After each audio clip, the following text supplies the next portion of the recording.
Tonight, we shine the spotlight on Adamawa State. Amadu Fintiri has been in the saddle as the executive governor of the state for 6 years and counting. Tonight, we shall be dissecting the governor's impact on security, infrastructure, education, health, agriculture. Joining me tonight from Yola, the Adamawa State capital, is the Deputy Governor, Professor Kaletapwa Farauta, to speak on Governor Fintiri's 6-year scorecard. Prof, good evening to you, Your Excellency. Thank you so much for joining us. Thank you for having me. Right. So your emergence as the Deputy Governor of Adamawa State has been described by many as historic. And for you personally, it is getting to a year since you took the oath of office with your boss, Governor Fintiri. How will you describe the journey so far? Thank you. It's almost a year since I took oath as the Deputy Governor of Adamawa State. Yes, I agree, it's historic because it's never happened in the entire Northeast and not even in Adamawa State.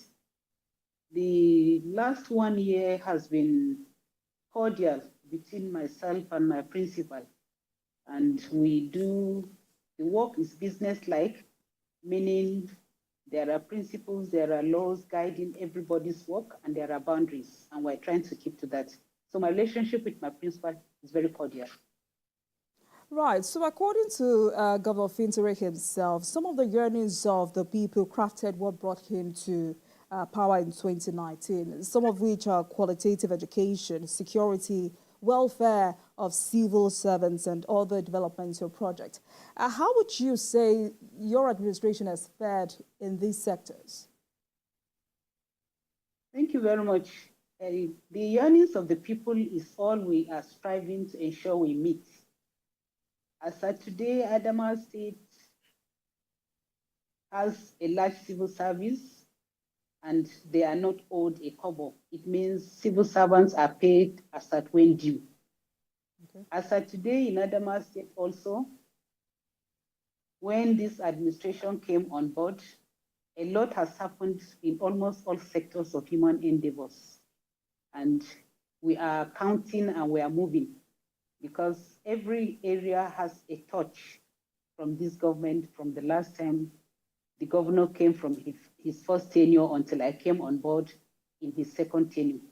So we have a lot to discuss, or we're allowed to list at the different aspects.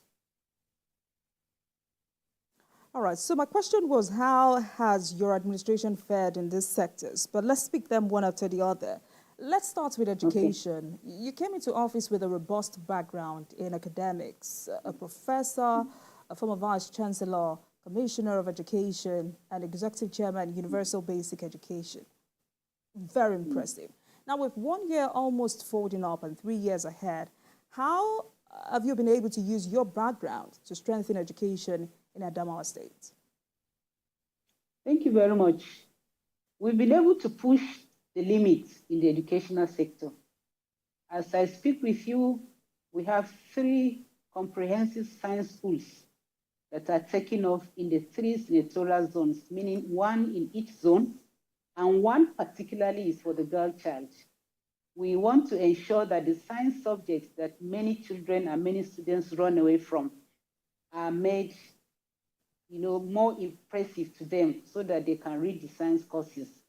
So as a teacher from the classroom, it's one thing we are pursuing together with my principal, because we know that education is the background for every child, so that every child is given the opportunity, to grow and fulfill his potentials like every other child globally.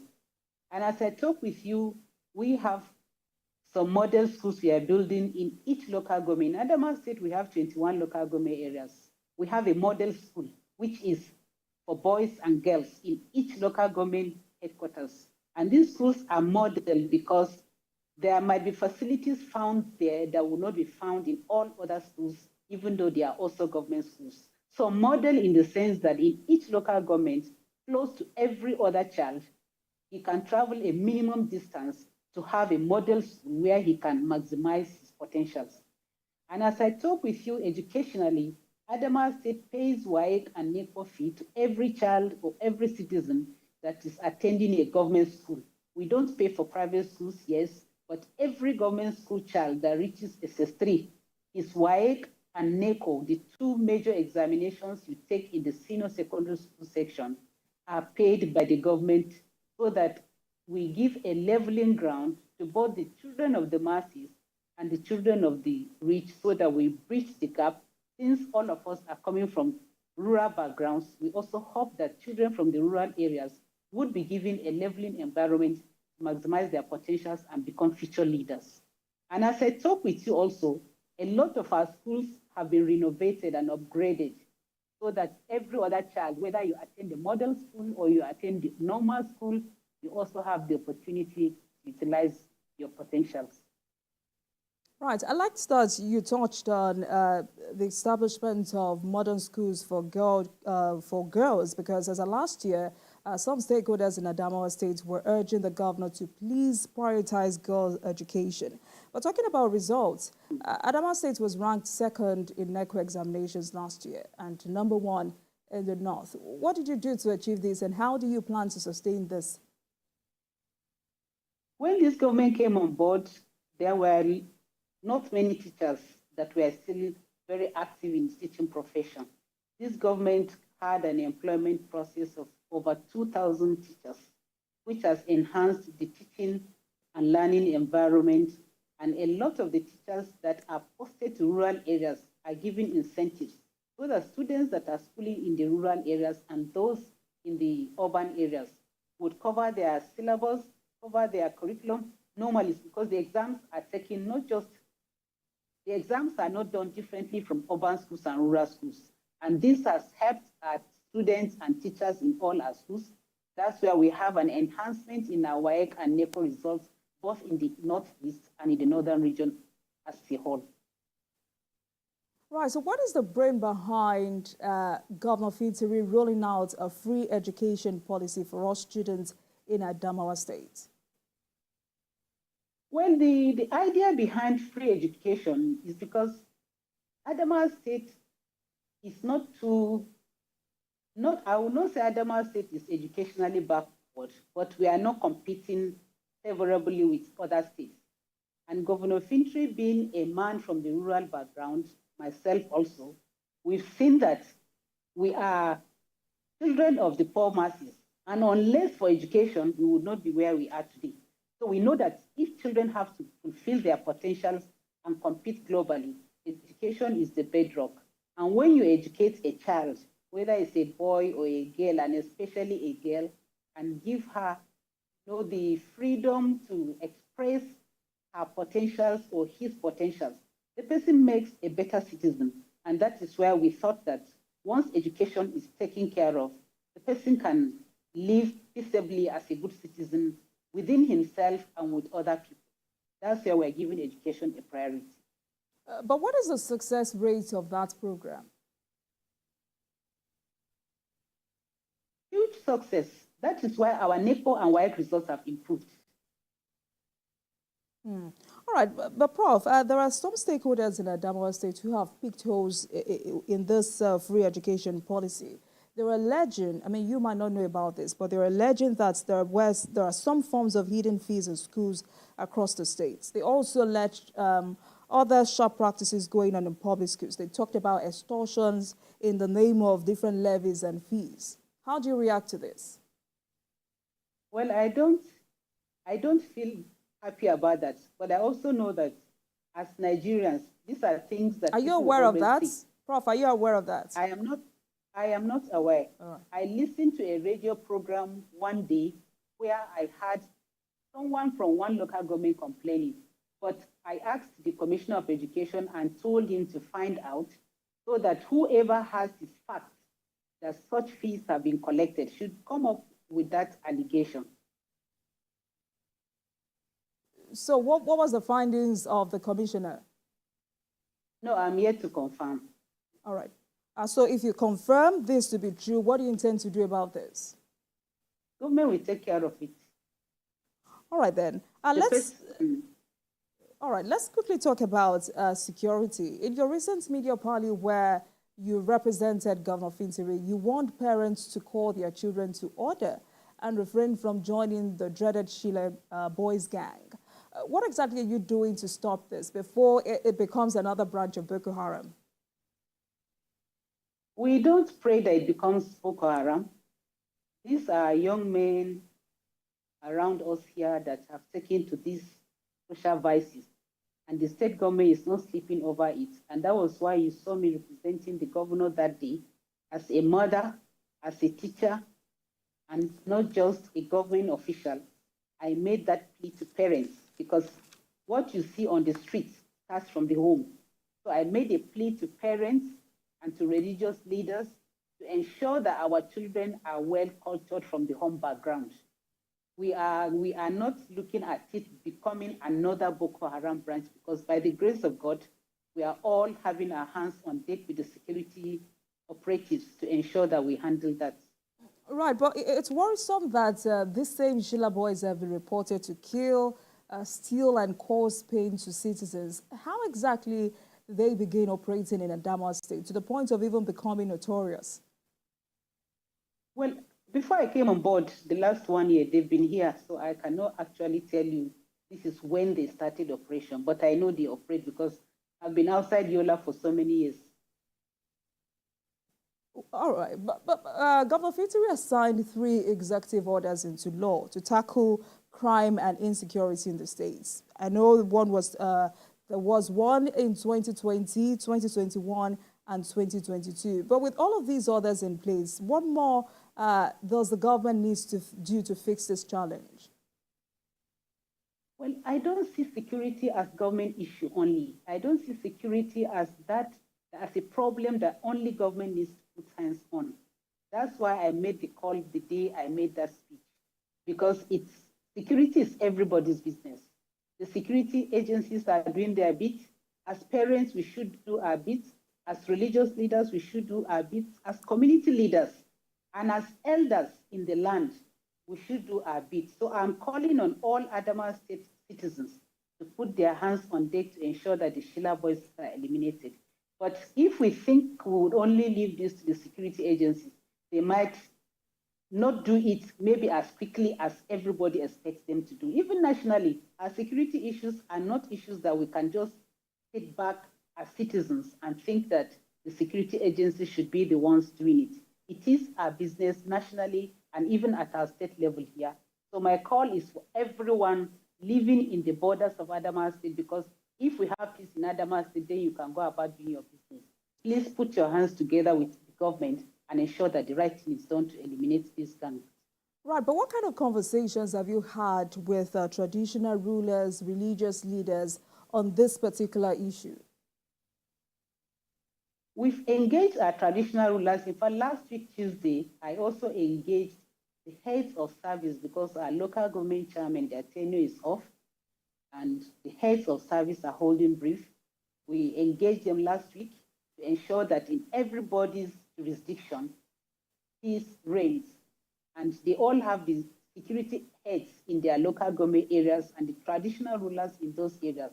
We've engaged our first-class chiefs not long ago. The governor himself did that, to call on them to ensure that their district heads, their village heads, youth leaders at the traditional level are all having their hands on deck to ensure that our youth are engaged and our youth are counseled and educated on the need to live at peace with one another so that we can all go about our normal businesses, because we are naturally and largely farmers in our rural areas.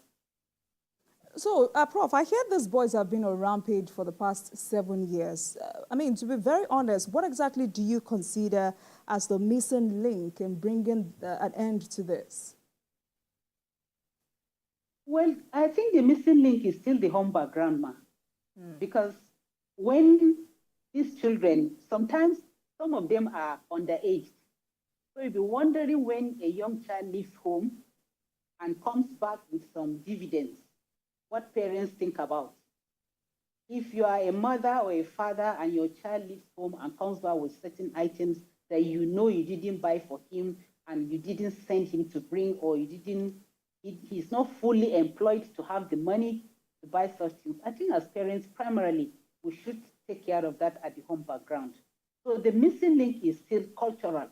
We should go back culturally as parents to ensure that these children are well cultured and well spoken to and guided and counseled properly. And the missing link could also be from the religious background, because a lot of us believe in God, and a lot of our parents are either elders in our churches, in the mosques. So I think the link is still back home, that we should engage our children at home background so that they will have the fear of God and they will have respect for humanity. If you have respect for humanity and the fear of God, you will not take somebody's thing that does not belong to you. Well, as a mother, how worried are you about the increasing number of girls in that group? I am. That was why I had the party last week. I am worried as a mother. That is why I thought to make a call to the parents before the policemen will have them maybe arrested or other security agencies. That was why I made the urgent call to parents, especially to mothers, to ensure that these our children, when it is 8 o'clock or 9 o'clock, we should know where our children are, especially in the evening. Right. So, I mean, from all you've said about this notorious gang, you are attributing this to the consequential effect of poverty.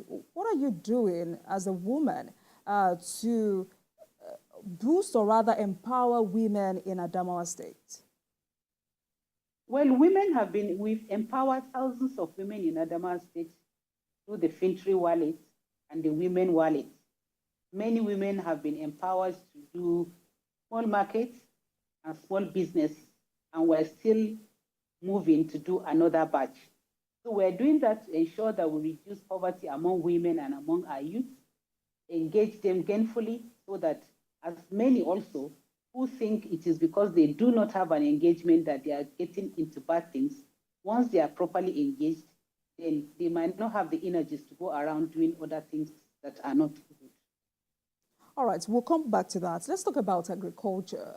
With the rich agricultural potential of Adamawa State, what is Governor Fintiri's scorecard in agricultural developments in the state? Well, as of today, Fintiri has selected 3 markets and have turned them around into international cattle markets. We have one in Mubi, one in Ganye, and one in Bururi, because we have large herds of cattle in Adamawa State. And the government is making this because this will boost not just our IGR, it will also boost agriculture as a whole. And we are looking at not just selling our cattle, because other people bring cattle from across neighboring countries. Governor Fintiri is looking at a situation where these animals brought in are not just sold as live animals. We have an ADAS program where we are hoping that our animals and our cattle will be processed and value will be added so that the product can now be sold from Adamawa State to other places, which will also improve the entire agricultural atmosphere of Adamawa State. Yeah, but last year, the governor approved the construction of a 7,800 capacity metric tons warehouse to secure food items and valuables.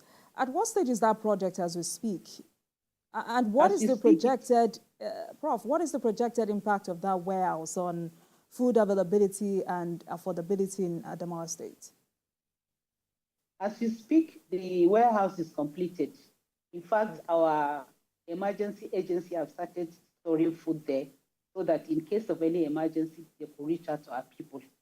The impact of this storage facility is that government will look at the possibility of buying off a lot of our products from the market when it is at harvest period, when our farmers tend to sell off their products and then later on there's nothing in the market.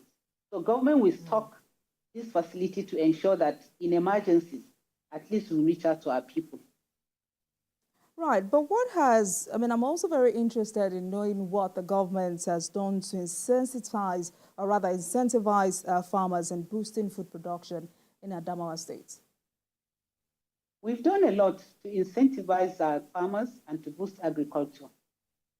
Last year, rainy season or farming season, we provided fertilizer to our farmers at subsidized rates. We provided even to our workers in subsidized rates because we believe that you can be a civil servant and still go to farm. because it's the mainstay of our people in Adamawa State. So we've done a lot in that area to ensure that everyone goes back to the farm.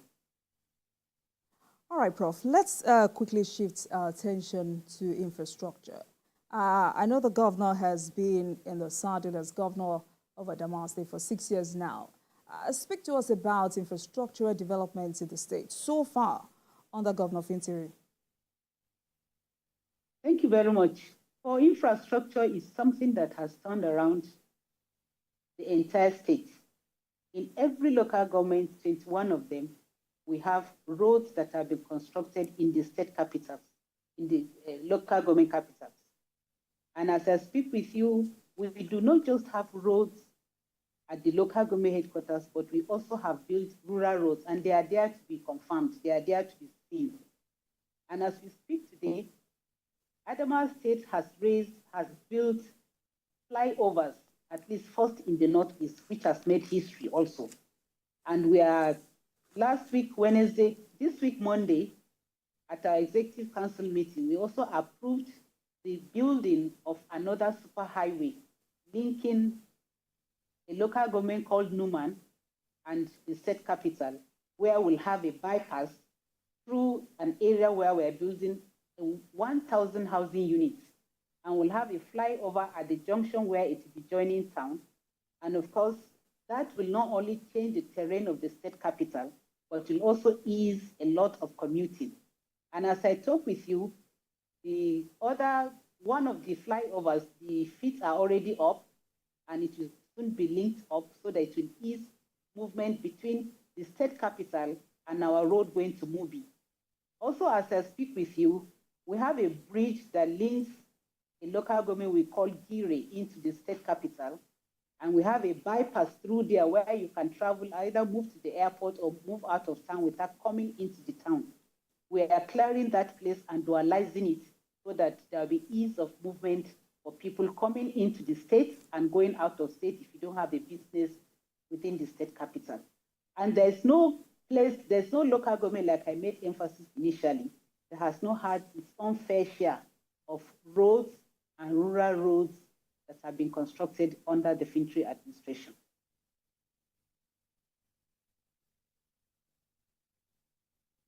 Prof, are you there? Yes, I'm here. All right, let's go back to the issue of poverty. I'm sure you're not hearing this for the first time. Many people regard Adamawa State as a poor state. What has government or what has your administration done to change the poor development narratives of Adamawa State?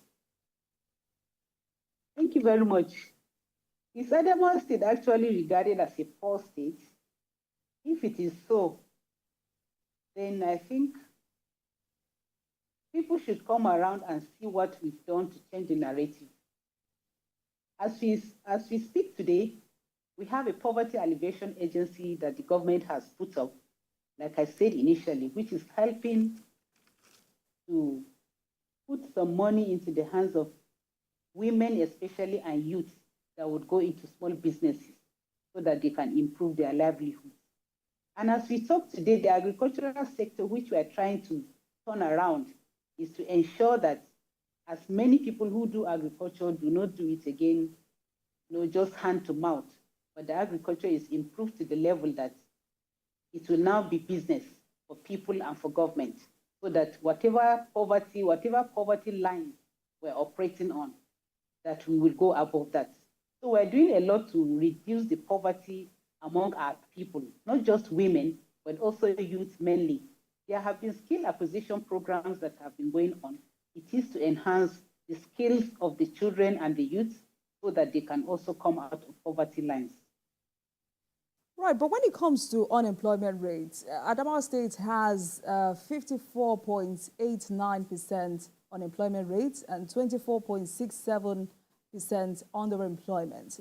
What is your administration doing to invest in young people, especially in the area of job creation? In job creation, I told you earlier that this government has employed over 2,000 teachers. It used to reduce many of our graduates that are roaming the streets. We've also employed over 2,000 health workers. And as we speak today, because we've renovated many cottage hospitals and upgraded our general hospitals. We are also in the process of employing more health workers to reduce health personnel that have graduated and are roaming the streets. And of course, for every medical facility that has been upgraded, an employment has to be done so that that facility can run. And that will also help to reduce a lot of our young people who are roaming the streets and are unemployed. You know, I asked that question because going through Governor Fintiri's Twitter handle, most of, I do apologize, some of the youths in Adamawa State were under some of his tweets, pleading that he should not forget them. And they were saying that the young people of Adamawa State have been neglected for so long. But back to the area of farming, what is government doing to make farming attractive to these young men and women? Well, we're trying to make farming attractive, not just by providing the fertilizer. As we speak today, some of our local governments, the land has been given, and we're going into partnership with the Chinese company to plow the land and share out hectares to our young people who are willing to go into farming with all farming implements given to them. And as we speak now, that program is going on.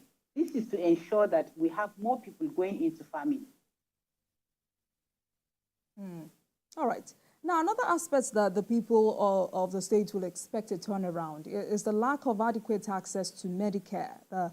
Mostly women and children face, especially in our rural communities. Now, in the last 1 year, what has your administration done to prioritize healthcare delivery, especially for women and children? In the last 1 year, or before the 1 year, Medicare for pregnant women has been free in Adamawa State. As long as a pregnant woman comes out of her house and registers in the nearest primary health care center, taking care of her up to delivery has been free. So all we do is to ensure that we speak to our rural health workers, to our traditional rulers, to our religious leaders, to let our women know that taking care of them while they are pregnant up to delivery is free. All they need is to come out and register. And then taking care of every child in Adamawa State that is being given birth to in such facilities from 0 to 5 years is also free as I speak with you. A lot of our primary healthcare centers have been upgraded. New cottage hospitals have been built. And that is to ensure that Medicare is brought close to the doorstep of our pregnant women, of our women, and our children. And our general hospitals have been upgraded. And as I speak with you now, our teaching hospital is up and running, and also 2 federal medical centers are up and running. So we've ensured that at state level, at local level, primary healthcare centers and Medicare is brought very close to our people.